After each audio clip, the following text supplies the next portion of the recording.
Welcome to another edition of Journey of Hope. Stories of people that have been on a journey. They have become not only survivors, but thrivers.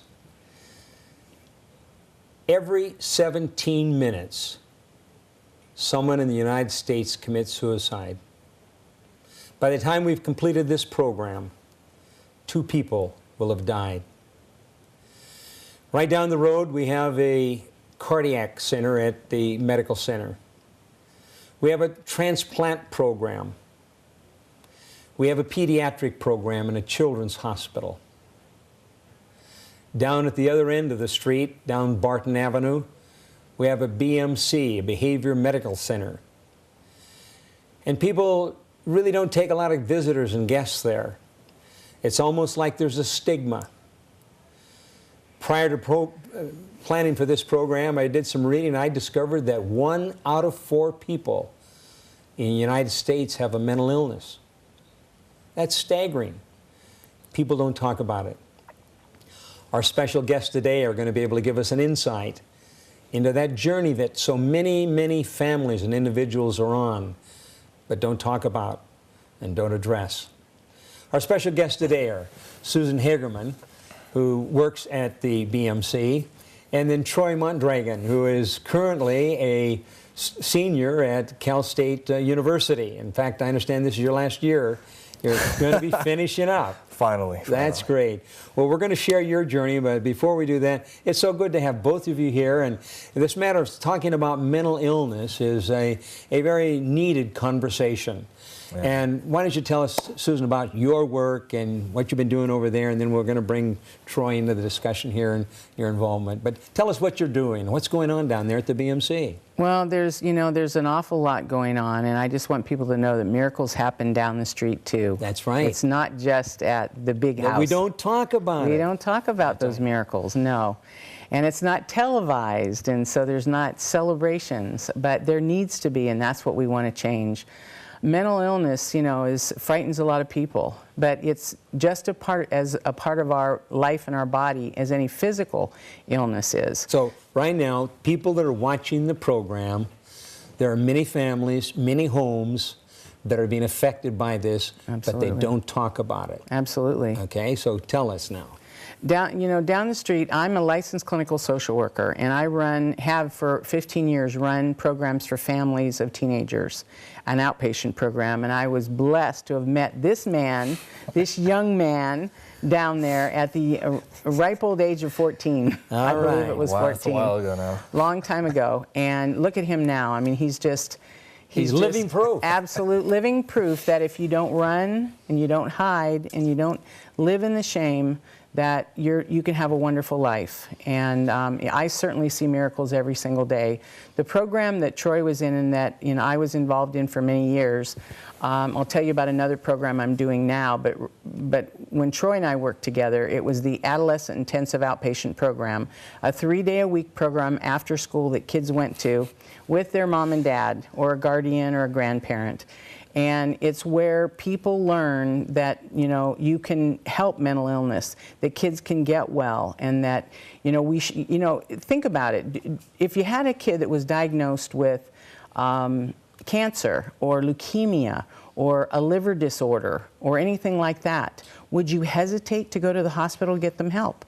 No. You take them immediately to the Cancer Institute or the particular specialist that was dealing in that. Absolutely. But, when it's mental illness or anything related to behavioral problems or chemical dependency, there's the wall of shame goes up. And it's like we have a really hard time reaching out to people. And if you can't treat leukemia and cancer and, all the other childhood illnesses at home, we can't treat this at home either. For not only just kids, but even for adults. We have to help, all of us help each other to reduce that stigma. Because there's no shame in being down the street at the Behavioral Medicine Center. The shame is in not getting help when a member of your family needs it. Is it any easier today than it was 10 years ago or 15 years ago? I think it's coming. I think that we're talking more about it. But it's very slowly. But it's very slow because, there's still so many people that make fun of people. And, Troy and I have had many conversations about that. I had a daughter that went through some depression and some drug and alcohol problems who also got help at the Behavioral Medicine Center. I had another family member that went through treatment down there. And I was running a giant program for 40 kids a day. Yourself, personally? Myself. And I still, as a family member, as a mom, took off my manager hat, went down the hall, and became a mom and helped my kids and grandkids. It happened in our family, too. So it's prevalent, everywhere. really, everywhere. And if that statistic is accurate, and I believe it is, 1 out of 4 are affected one way or another, whether they're diagnosed or not. 1 out of 4 people. So you got acquainted with Troy about 12 years ago. Troy, tell us now. We're so anxious to hear. What, 12, 13 years ago, I think you were telling me at the age of 11 some things began to happen. Yeah, it was really this kind of interesting thing, I guess is the only word I could think of. I mean, growing up, really our family's biggest problems were who's going to take me to baseball practice, who's going to find the food for Bob. And Bob was our snake. I had a little ball python. Okay. Small python. Yeah. So growing up, I mean, those were really our biggest problems. And grew up in a small town, family of 4. Everything seemed to be going fine. And one day when I'm 11 years old, I'm sitting in my house and something just kind of slips out of place is the only way I could put that in my head. And I remember getting up and really walking out to this enormous pine tree that we had in our front yard and looking up in this pine tree and just trying to pick the right branch where I could. You were thinking about? It was, yeah. Thinking about hanging yourself. Yeah. So you went out in the front of the yard at the age of 11. Yeah. Okay, and then what happened? Apparently you didn't succeed. Thank goodness. That's right. Yeah, that did not go through, but I had gone back and I got. But the feeling, you're able to trace it yeah. back. It started at It was there. as early as 11 years old. And the weirdest part about that, I mean, obviously it's quite strange just to suddenly feel like you need to go out and end your life. But when my parents were able to have me come back in the house and calm down, really the strangest part was I eventually just kind of went back to my normal state again. And it was really kind of an episode. So that's probably a good term. It was an episode. I mean, you had these feelings that came over you and strong impressions and to kind of end things there. I mean, things were they crowding in on you? Yeah, it was this kind of unexplainable event, really. It was just this, you crowding in, at a rapid rate as well. And I couldn't explain it then, and I'm 26 now, and I still can't explain it. So this happened about that time when you were 11. You remember that as a distinctive event. Well, Yeah. then what happened? I mean, you're in school, going to school, and and apparently you have a brother. Yeah, my younger brother. He's a younger brother. Can't call him a little brother anymore. All right. All right. So what happened, though? I mean, this happened when you were 11. I mean, tell us about the next couple of years. Well, actually, it was a few years later before you ever met Susan. So what happened in those 2 or 3, 4 years? Well, it took about 2 years for that episode to kind of bring itself back again, because for about the first year after it happened, there was not many problems going on. But then I turned, 12 and a half, 13, or 12, excuse me, and things really started to change. And I don't know if it was, can I trace it back mentally, emotionally, the thoughts, but my attitude on life and the things I was doing to kind of cope and explore and experiment with, such as drinking and smoking and those type of things, it just really started to pick up. So by the time you're 12 or 13, now is this a typical pattern, Susan? I mean, well, you think about what's going on at 12 and 13. Yeah. Lots of identity issues, lots of biochemical issues in the body, puberty, and that's if everything's going fine at home and normal and in your body.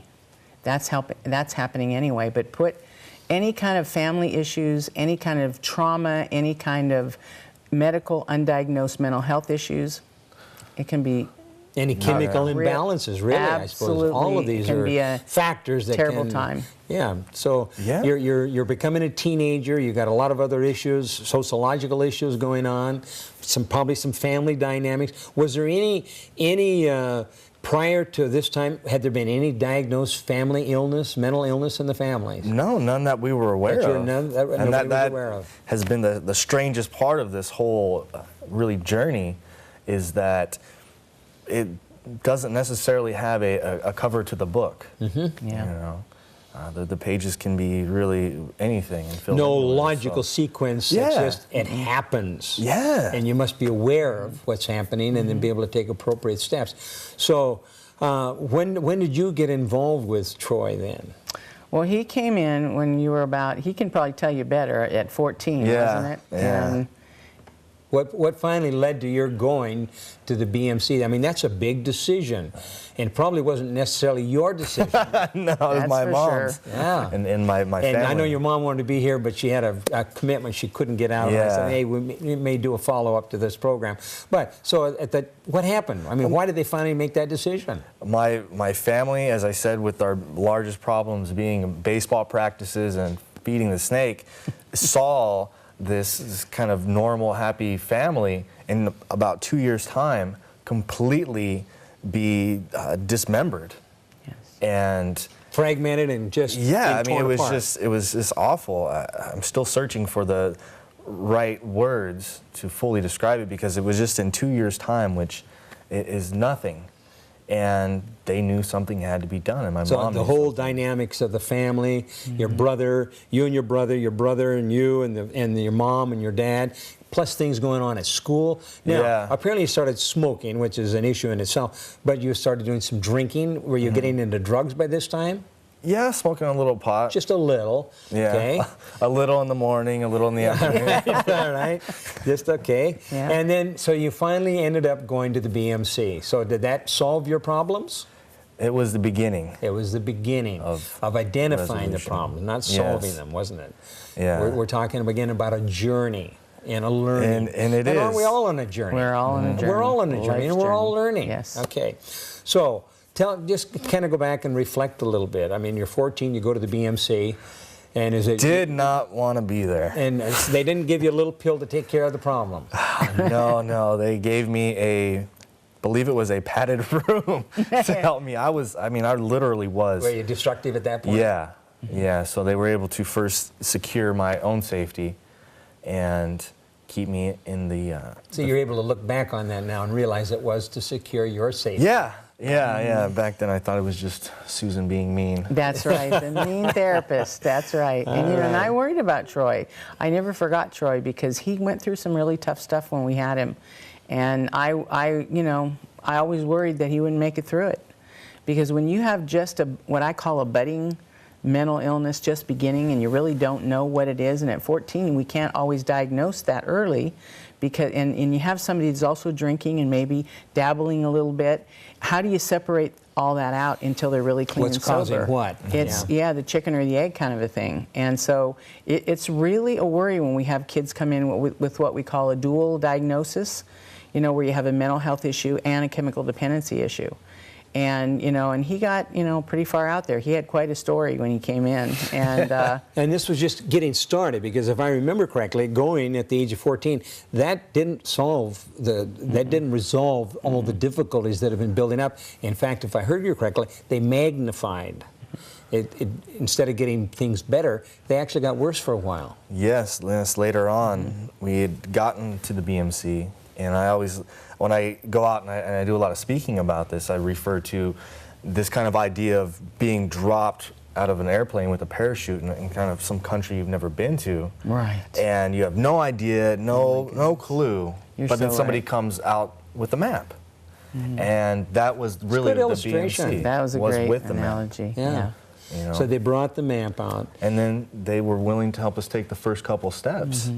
And I want to say, too, that Troy had a wonderful family. They were so involved, and they loved him so much, and his brother as well. I mean, they really did. I mean, they would have done anything to And isn't that one of the heal keys for him. growth and healing? Absolutely. The support system. just like in the medical profession at the hospital, family support, prayer, things like that, very, very important. It's no different down at the Behavioral Medicine Center. Family involvement's every night in our outpatient programs, and in also, twice a day in our inpatient programs. So you have family there, you know, involved. It's because a lot of programs will have a kid just dropped off somewhere, not with a parachute, but just you know, just you go to a group or go to a program, get fixed. Mom and dad are home, and then you have a kid that really gets it and begins to change their life, follows the map, and the parents never had the map. So, you know, he's by himself. Yes, and that further isolates them, and it doesn't help the mental illness to begin to heal. There's not support, and it may be still ridicule at home. So he didn't have to deal with that piece. I mean, from what I saw, he had that support. Yeah. And I talked to your mom, does. and she was very, very supportive, yeah. Yeah. That's a critical component that is absolutely necessary for these young people if they're gonna make it. So you begin involved in the program, and you were telling me that you actually went to AA for a while. Yes, I got involved in a 12-step program that was, you know, there to help people with a lot of issues. And I was 14 years old entering this program, which and was... your mother, you told me the story, your mother kind of went by, and what did they say when you showed up? My mom took me to my first meeting for the self-help, and we showed up a bit late, and there was a room full of women, and they all turned to my mom and said, oh, well, you know, you can leave him outside. And my mom just starts laughing. I thought it was for your mom. No, it's for him, not for me. And that kind of really set the tone for the rest of the 7 years that I'd spent there as being the kid, and I was the kid who went to AA. But it was definitely a program that saved my life. And that was the big lesson, one of the big lessons from the BMC, is that, and Susan really touched on it, is that this isn't just a pill issue. It's a support issue. Right. It's finding outside support, and the therapist. It really does take a team. It does. Takes a fellowship. Yeah. Now, one of the things you share with me, Troy, is after you began the program, and even a few years into the program, rather than getting better, you got worse. Yeah. And I'm assuming, and you can help me out here, that part of that's, you know, you're getting older. You're 14, then you're 15 and 16, and there's all the dynamics of just growing older as well as some of these other things. And so you actually got worse for a while, and you were seeing things, you were saying? And yeah, it was very interesting. I was sober this whole time, which I like to tell people, because you can say, oh, I was seeing and scratching, and oh, you must have been drinking or on some kind of, no, I was sober. And I was working really hard at dealing with mental illness. But it has its way, and it sure did from about 16 to 20, where maybe some of the worst years, when these kind of hallucinations, these delusions and paranoia, and these things that really, really affirm that mental illness is a real deal.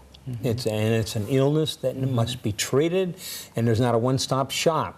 Yeah. I mean, isn't that an important point for our listening audience to realize that, you know, you don't drop somebody off or leave them there or have a couple of sessions and then assume that they can go on. I mean, it's an ongoing process. You know, the other thing I think that's important, and I think that Troy so represents, is acceptance. Troy decided to get clean and sober, and I said earlier, it's hard when two things are happening at one time. When he got clean and sober and the mental illness magnified, which can happen, because of his age, he is getting older, it's developing, it's getting worse. You have to have the right medication, and you have to accept it. And he has done that. What do you mean you have to accept it? Because a lot of young people don't accept their mental illness. They don't want to be sick, so they don't take the medication. Is it denial? It's denial. And it's, you know, and we all do denial in different parts of our life. But when you're young and you don't want to be identified that way, it's easier if you don't take the medication, maybe I won't be sick. Because if I take it and somebody knows I take it, then I must be sick. And they know But if I don't take it, right. So I see that every single day. And that's why the parent support is so important, and why group fellowship, whether it be 12-step or any kind of a support group for mental illness or our programs, it doesn't matter. That fellowship, so that you feel accepted and you are willing to accept your own mental illness, is huge. You know, this year I was diagnosed with breast cancer, actually last year, right in the middle of all my work, no red flags, no warning, no nothing. And you know, you never know when you get an illness, whether it be mental illness or physical illness, how you're going to accept that.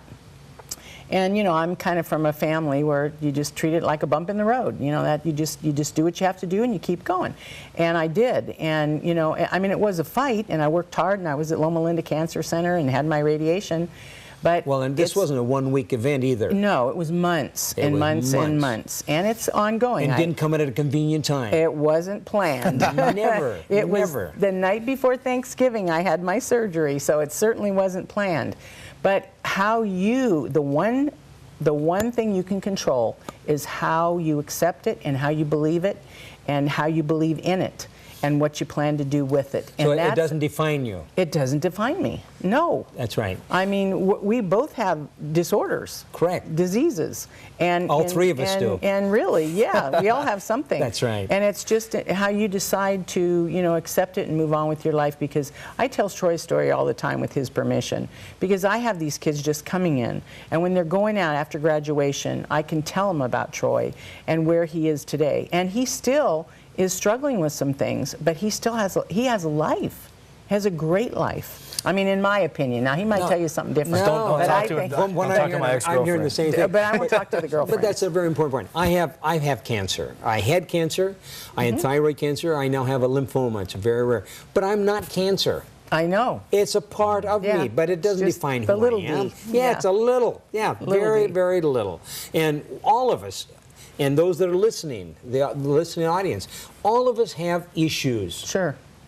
And when you had the breast cancer, it was like a bump in the road. Yeah, it's you just not, have to keep it's going. not life, it's just a part of life, but you move on. And for our listening audience, I know that if she had the surgery, and if I remember right, it was right about Thanksgiving time, and it was almost the next late spring before you were able to really get back into the, it was May before you actually got back into work. Yep. So let's come back to you now, Troy.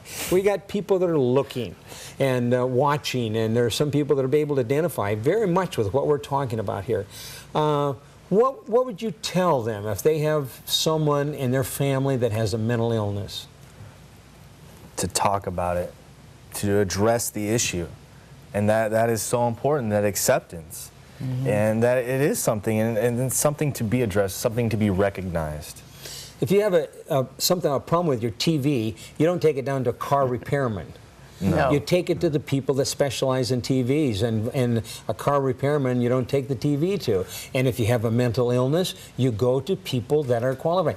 What's happening down there at the BMC? Tell us a little bit about the BMC. Well, you know, we treat kids from the age of about 3 years old, if you can imagine, for depression and anxiety. 3 years old? 3 years old, as young as that, kids that have been abused, mostly, all the way up to as old a senior as you can think of, 100.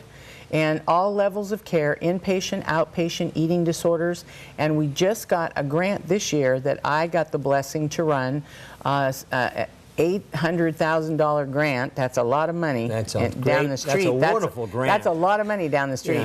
Yeah. For kids who self-injure, kids who cut or burn themselves. I guess they're called cutters. And they can be called, they can self-identify as cutters, but it's self-injury is rampant in the United States right now with young people. So that's a new program that maybe I can come another day and talk about. We will have you back and talk, because that's a whole new area. That's a whole new area. And yes, it is. I understand it's far more common than I ever began to realize. If I understand correctly, there's, I think, 1 out of 3 suicides is, I mean, it's the third leading cause of death among teenagers, young people. 15 to 24-year-olds. Yeah. The third leading cause of death. Is suicide. Kids don't get sick and die. They die in car accidents, drunk driving accidents, and suicide. Yeah, and it's growing with females, young middle school females, hanging themselves, choking themselves. You know, boys attempt suicide. Boys finish suicide and complete it more. Girls attempt suicide more. Well, Troy, you're still on your journey, but tell us what you're doing now. I know you're over at Cal State. What are your plans? To graduate in June with a bachelor's in sociology. Okay. And from there, I'm hoping to get into University of California, Riverside, where they have a doctorate program. So you want to for go in and get your sociology. doctorate. Yes, yes. And I know that you've actually started this speaking. You have a little business where you're being made available to go around. Yep. And 5150 and beyond. All right. Yeah. Well, Because that is, like you said, the journey. that And is it right. the That's journey of absolutely life. right. We got just a couple of minutes left. How has this had an impact upon your family? My family is ready to deal with just about any situation that comes down, and it's brought us closer. We've really had to extend ourselves to one another in ways that, maybe there's certain issues we wouldn't want to look at in each other's lives that, is that really going on? Is that person really seeing something? But I think we've become closer as a family, definitely more willing to understand and accept. Well, when you've gone through what you've gone through and you're still together, you've got a love and a support and an understanding. Now, you shared something that happened in class recently that shows, share with us what happened. It was quite the... We don't have to tell where it was, but it was a class in sociology. Go ahead. Yes, and we had just gotten done writing papers about stigmas. And we were watching a movie about mental illness, about this particular person with it. And a good portion of the class was laughing and ridiculing what was going on. And they certainly would not have done this with the Down syndrome or something. So what did you do? So I turned my MP3 player on, and the class pretty much came to a standstill. And I said, "Oh, I'm sorry. I'm just trying to drown out this ridiculing laughter." And what a way to bring everybody's attention to the fact that, hey, this is an issue and I'm a part of it and you're ridiculing me and it's totally inappropriate. I think that was a great teaching moment for the institution there. For those of you that are looking on and watching our program, I'm Lynn Martell for Journey of Hope and LLBN. We're so glad that you've been able to join us with this program because mental illness affects far too many families across the country. We need to recognize it. We need to address it. There is help out there. And as you've listened to Troy, and Troy, I know that God is going to continue to bless you on your journey. And Susan, we'll have you back as we talk about this new program that has just been started over there. Thank you for joining us. Again, thank you for being with us on this program. We'll see you next week. Until that time, God bless you each one.